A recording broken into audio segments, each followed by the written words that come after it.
Tell me what the hell are you scared of when in the end the only Where's the love? Right here on this podcast. Welcome to Love Drops, where your hosts and One Love ambassadors, Charles and Diane, will share love, hope, and inspirational topics taken from their journey and world events. We will also include on-location recordings and special pop-up guests from cool places all around the world. So sit back, relax, and enjoy the show. whether big or small, love never fails. Oh, love it conquers all. Love never fails.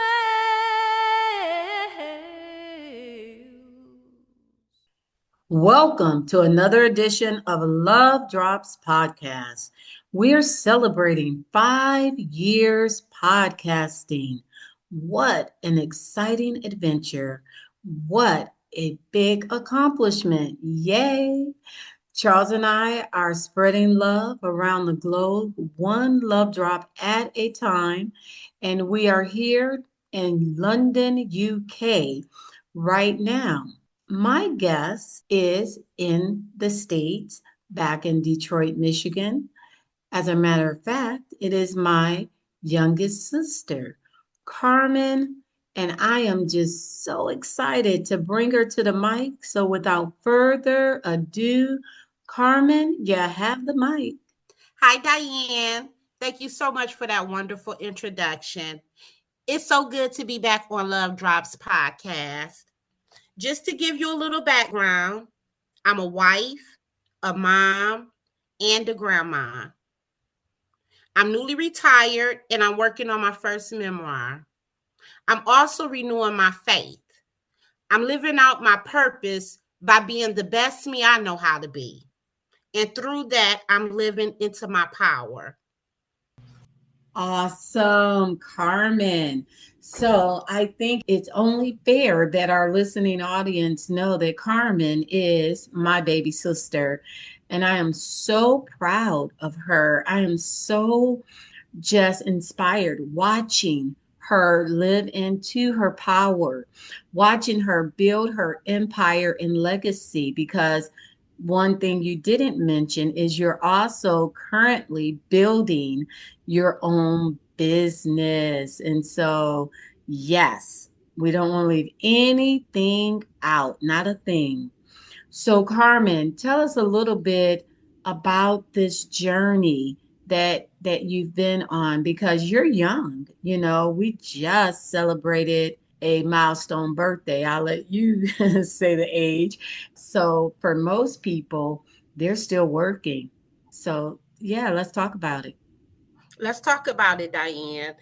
I worked in corrections for 22 years. I retired from there and I'm a workaholic. I've been working my whole life. So sitting at home, it got a little boring during that time. I wasn't ready to just sit it out yet. So I went back into the workforce. I worked in a hospital and I also worked at JC Penney's. And I loved both of them. I've always worked my whole life. I would say, and I'm not tooting my own horn, but I work with integrity and with intention. So I put a lot into my work. And so when I did step away this final time, in the beginning, it was difficult for me because I was so used to being busy, being on the move, making decisions. So I had to relearn myself in my quiet moment. And initially, it was uncomfortable. Okay. So I had to go through different things to kind of refine myself, reestablish who is Carmen, what's my purpose after retirement. And it was a difficult process, like I said in the beginning. However, through my faith, through prayer, through family support, I was able to slowly but surely identify what my purpose was, identify what it is that I wanted to do, and basically put the boots to the ground and make it happen. In this current moment, I'm confident in who I am. I'm able to articulate the things that I've been through, the processes that I went through to get there, and not only apply that to my life, but to also spread it to my husband, my sisters, my grandkids, my son, to where they see the growth in me. And so currently, I'm in the process of writing my memoir and just trying to take the right steps to get to that next level of life where I'm supposed to go. So that's what I'm doing right now, Diane, and it's a process. Yes. So I'm doing that, and it feels good. Yes, and it looks good on you as well, Carmen. And I, again, am so very proud of you because in your work, and you've been in management for years. You are double mastered. You know, you're not going to toot your horn, so I'm going to do it for you. Toot toot. And yeah, you know, it's just like you're really inspiring. I see your growth. I see you finding yourself. I see you being able to be still, right? Because there was a time I come home and visit, and man, if I could just get 30 minutes with you, that was something big. And I'm talking about 2 weeks or, 20 days or something there because you were always working. I think a couple of times I literally had to come and pick you up from work or just come have lunch with you at work.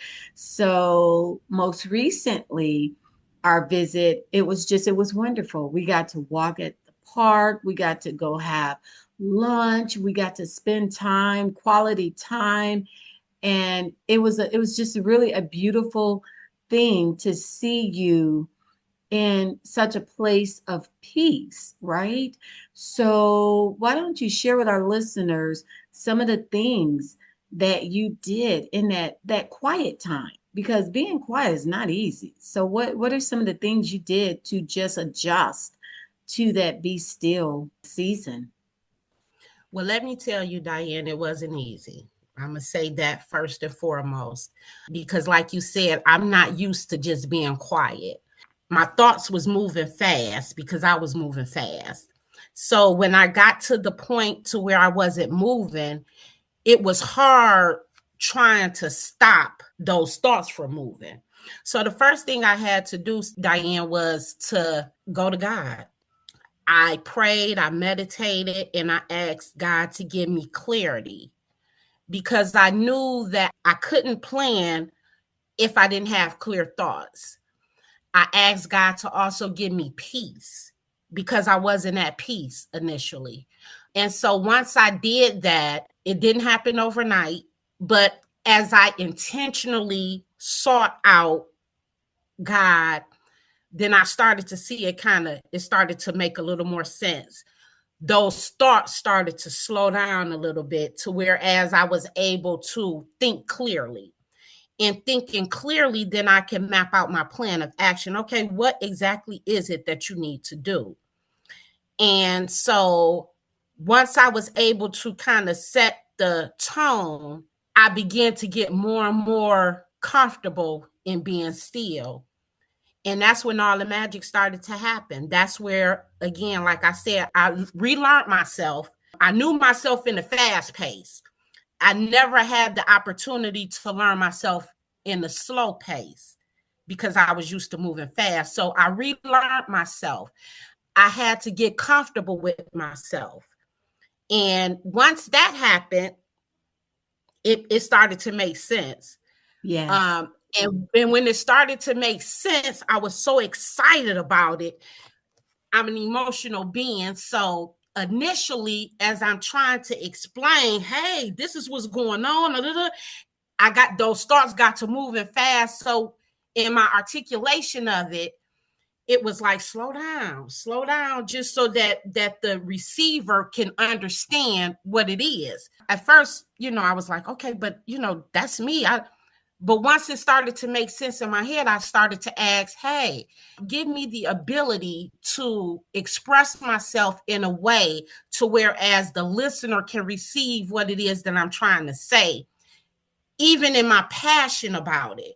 And I was able to do that. I just began to talk, less crying, less emotional with it, but I was able to express myself in a way to where other people understood, oh, okay, I see what you're doing. I can see the difference in your actions. I can see the difference in your movement. I wasn't so reactive to things because I understood in that moment that you don't have to take everything personal.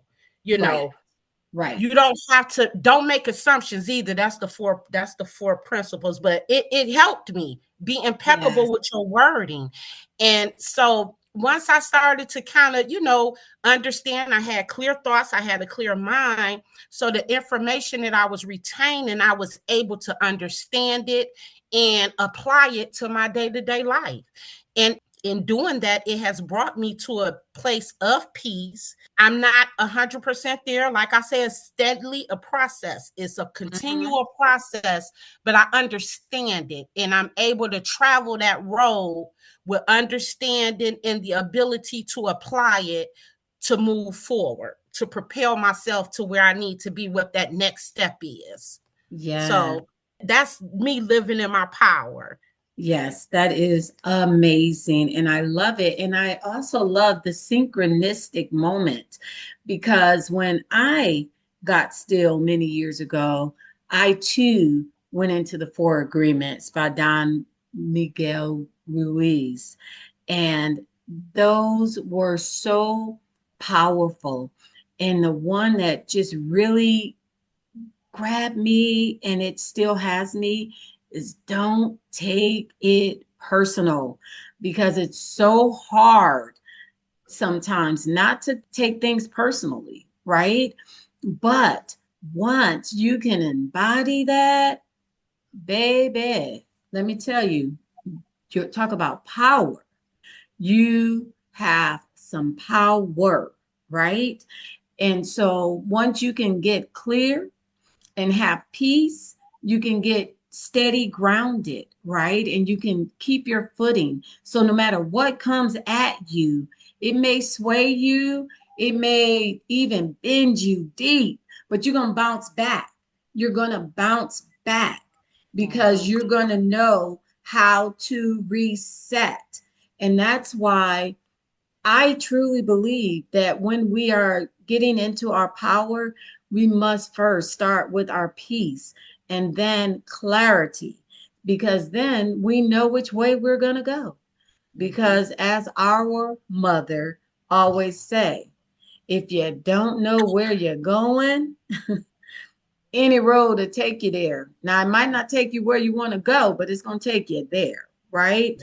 Yes. So in this power, I have just seen you making some boss and leadership moves. I mean, writing a book, starting your business, joining leadership in your spiritual, practices. Talk to us about that a little bit because, yeah, you said it. You did used to cry a lot. I mean, just yeah, like Carmen, come do and you were a little timid. You're a little Mhm. timid, but I've seen the transformation. So talk to us about that. Talk to us about being a boss in your power. Again, like I said, Diane, it began, I was lost. I didn't have a clear understanding. I didn't know what I was supposed to do. So the first thing was to reintroduce myself. But before I can do that, I had to relearn myself. And for me, that meant to sit down, meditate. In my meditation, God told me, you got to get your life right. You know, I can't speak it if I don't know it. We've been blessed with faith our whole life. However, I didn't have a personal relationship. So I couldn't bank off of my mom's experience. I couldn't bank off of my sister's experience. I couldn't bank off of other people's experience. So I had to learn it within myself. And God works in mysterious ways, because had it not been for me retiring, I don't believe that I would be where I am today, right now, in this moment. And so it took me to sit down and be still to receive what it was that I needed to do for the betterment of myself. So the first thing that I did, Diane, was to identify what I needed. Again, I needed that clarity and that understanding so that I could move forward, because I couldn't do it in the state that I was in, you know. And so I meditated daily. I utilized my Bible app. I'm not into, it was difficult for me to just sit and read the Bible. I didn't have a clear understanding of it, just being honest. So I did the Bible app, and I did it daily, and I did the plans that they had in there, the plans for anxiety, the plans for clarity, the plans for learning, whatever it is, they had the plan in there. And I stuck to it. And it catapulted me to where I needed to be. So when I did that, then I was ready to commit myself. I know that God is within me. However, I needed that support system. So once again, I was meditating, and the Spirit said, reach out to your pastor. So I reached out to my pastor, and I let him know that what I was going through. I just gave him a brief synopsis of my situation. And I told him where I wanted to go, and I needed him to pray for me. And so he replied to me. He let me know that he would support me in my endeavors, and, just basically letting me know that I had a safe place. Mm-hmm. And so after I did that, I just stuck to it. I had to commit. Don't get it twisted. It's not an easy thing to do, but I had to be intentional about it, because I knew that my life depended on it. You understand? So I was intentional about it, and I just moved by the Spirit, and I stayed in prayer. I stayed in meditation. I stayed on my daily Bible app. I'm still on it right now. I'm doing a 365-day plan. I'm on day 107. So okay.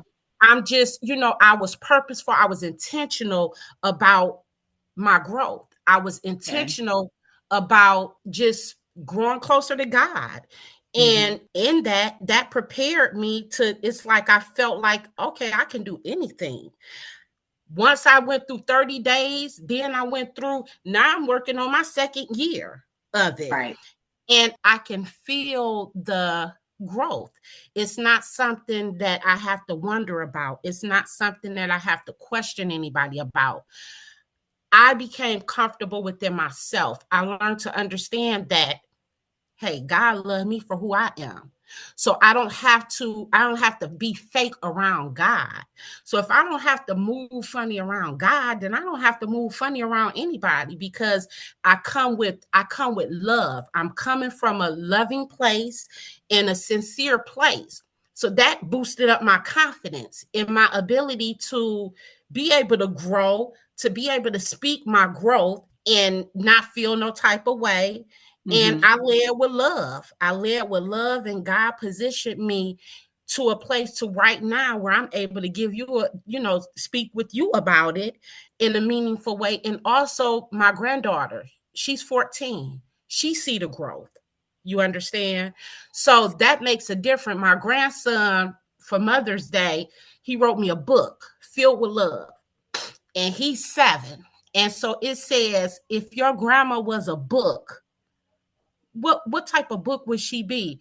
And my grandson said a Bible, because when he comes over, he see me in the Word. He see, he don't know the old me. You understand? This is all he know. So for him to see it, I know that I'm shining. I'm kind of shining like gold.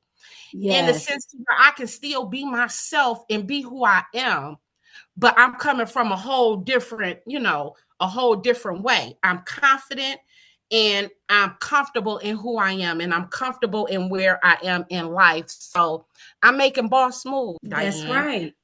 That's right. I'm doing it. That's right. And I'm watching it. So yes, you are making boss moves. So I want to hit on some of those boss moves as we are wrapping it around, because again, I am so very proud of you. Talk to me briefly about this memoir that you're doing right now. Let's talk about that briefly. Okay. So for me, in my head, I'm like, I wish that I knew what I know back then. Like, oh, life would have been so much easier. But then I realized that you go through life and you learn and you grow from your experience, and it makes you the person that you're meant to be. So with my memoir, what I wanted to do is I wanted to reach the people really at a younger age, because I told my granddaughter, I said, I'm writing a book. And she like, Grandma, you gonna let me read it? I said, you're gonna be the first person to read it, because what I want to do is I want to explain my life, the processes, the things that I went through, the hardships, and to where I am now, so that they know that it's a process. It's a process, and it's okay. It's like in life, you got the beginning, you got the middle, and then you got the end. You know, we know about the beginning, we know about the end, but it's that middle part that's the unknown. And so I want them to understand that in order to grow, you go through life experiences. And I've been a lot of places. I've been to Germany, I've traveled the world, and I've seen a lot of different things. And even in the traveling, even in the trauma, even in the hurt, even in everything, it's okay. It's Yeah. okay. And that's what I want. That's what I want to get out. I want people to know that if you just stay focused, if you're intentional about what it is that you want to do, whatever it is. And in my story is just being, enhancing my faith, my relationship with God, or even if it's writing a book, building my business, I have to be intentional. And, some people get stuck in the middle. They get to the middle and it gets too hard and it's like they give up. That's a reality. And I just want them to know that just keep trying, just keep fighting, be intentional about whatever it is that you're trying to do, whatever that end goal is. You have to put in the work, you have to be intentional, and you have to be true to yourself. And so that's what the book is going to do. That's what I want to detail, just my journey, the different steps that I had to go through to get to the point where I'm at right now. And that point right now is living my truth, living Yeah. my truth in a way that's beneficial for me. Yes. You know, Yes. I do. And that is beautiful, because we are the advocates for those behind us. We start with our own granddaughters, and then we hope to reach their mothers and other young women to help them to navigate their trail. That everybody has to do it their own way. But I'm going to give you my God map to help to enhance, to help to make your travels a little bit better. In the fact that while you were working at J.C. Penney's, not only did your granddaughter, but your grandson also say, Grandma, when I grow up, I want to work at J.C. Penney's, because they were watching you. The kids are always watching us. They're watching us in our always. power, and they're watching us in our pain as well. Yeah. So we must remember that every move we make, every power move that we make, our babies are watching us. Even if the world doesn't pay attention or say anything about it, those babies are watching us, and we are influencing them, and we Yes. are making a mark on them. So it's up to us. Do we want to make a power mark or a pain mark? Right? It's bigger than us. Yeah. This is bigger Yeah. than us. So the last thing I want to touch on before we wrap it up is your business. Talk to us about your business. Yes. Aqua Doodles. Thank you, sister Diane. when I worked at the hospital, I sat at the desk. I worked at, I'm a greeter. And I sat there for 12 hours. And as I sat there, I used to draw, just, doodle. And it became such a thing for me that when the nurses and when everybody walked past, what you doing over there? What you doing? What you doing? And so then it was like, okay, this kid is something that's relaxing. It's something that I've never been an artist. I've never been creative or anything like that. So, I'm like, okay. And I started to say, okay, I can doodle this and put it on t-shirts. So I told you, Diane, I say, hey, I want to make t-shirts. So you was like, well, what do you need? And a young lady at my job, she was telling me about the Cricut and how she used it and things like that. And you was like, say less. Next thing I know, I got a Cricut at my house. Now, don't misunderstand me. It took me a minute to get into it, to understand it. I was kind of intimidated by it, because I'm like, oh, I don't know how to work it. And, I had started to have, doubts and things like that. So I sat on it. I sat on it for a good year. Again, when I retired, I was bored. Those thoughts was moving fast. I said, let me sit down and try to work it. And it just took off from there. I started doing little things. My mama was my number one customer. She would always, hey, man, make me a t-shirt. I need this I need this. And I just started getting comfortable in it. And it got to the point where, when somebody needed a t-shirt, hey, Carmen, can you make me a t-shirt? Well, that was the initiation of it. That was the start of it. And in doing that, I'm learning more. I'm again becoming confident.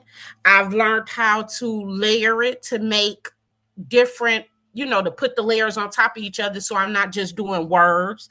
I can do actual colorful graphics with it and things like that. So that's my goal, is to, make personalized t-shirts, personalized keepsakes. And so I'm at the beginning, but I'm building on it. And I'm going to be that girl. That aqua doodle's going to blow up. You are that woman. Yes. You are that boss mom, boss grandma, boss entrepreneur. I've always believed in you from day one. Because of the difference in our age, you are my sister daughter.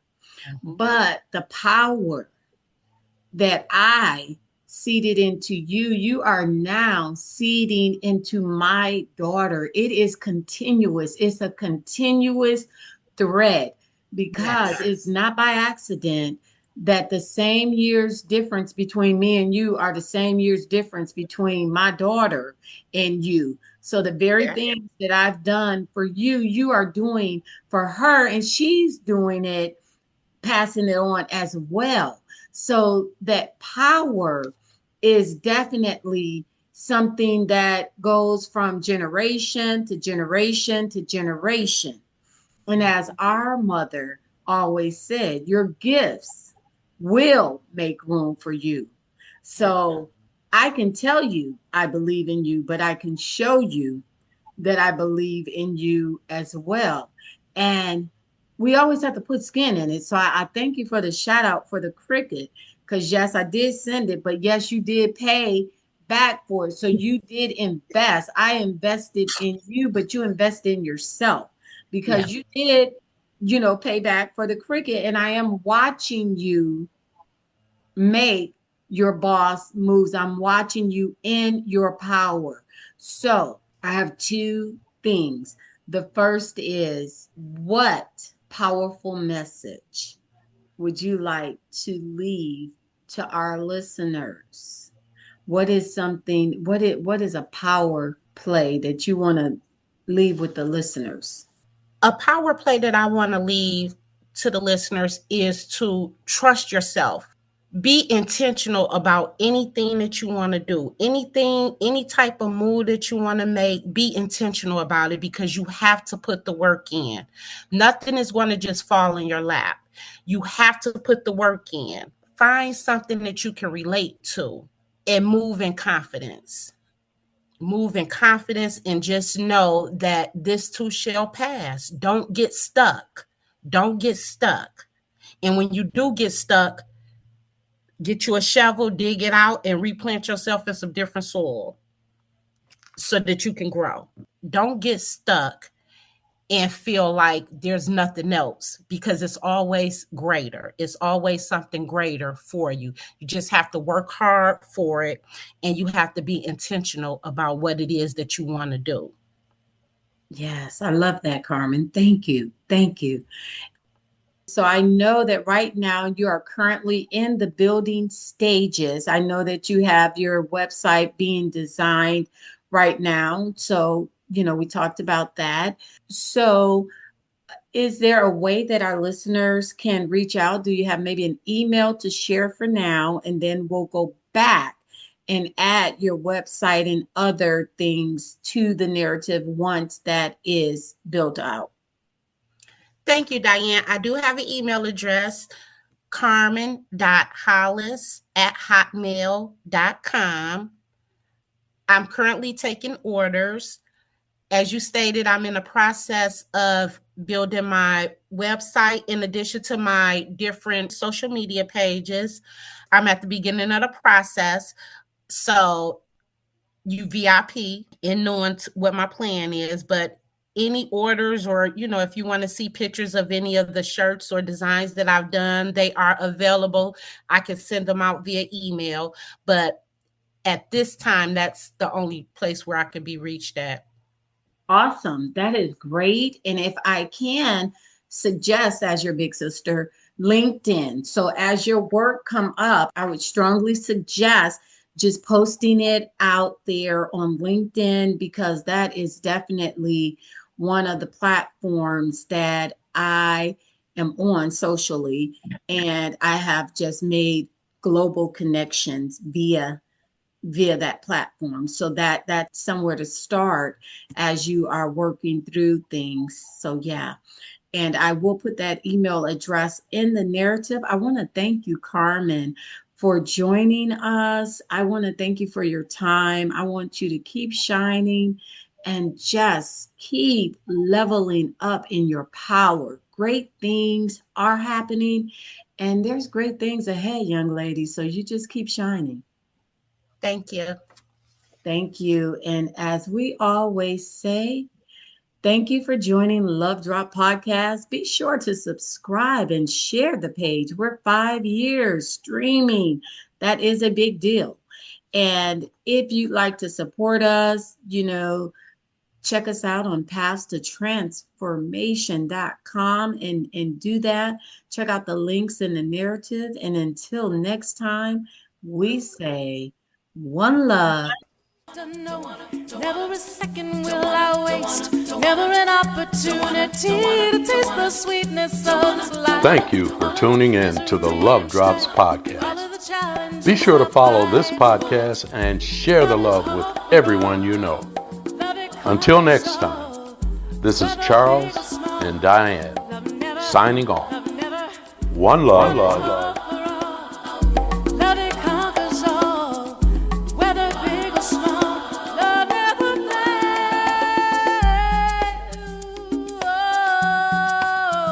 never fails. Love it conquers all. Love never fails.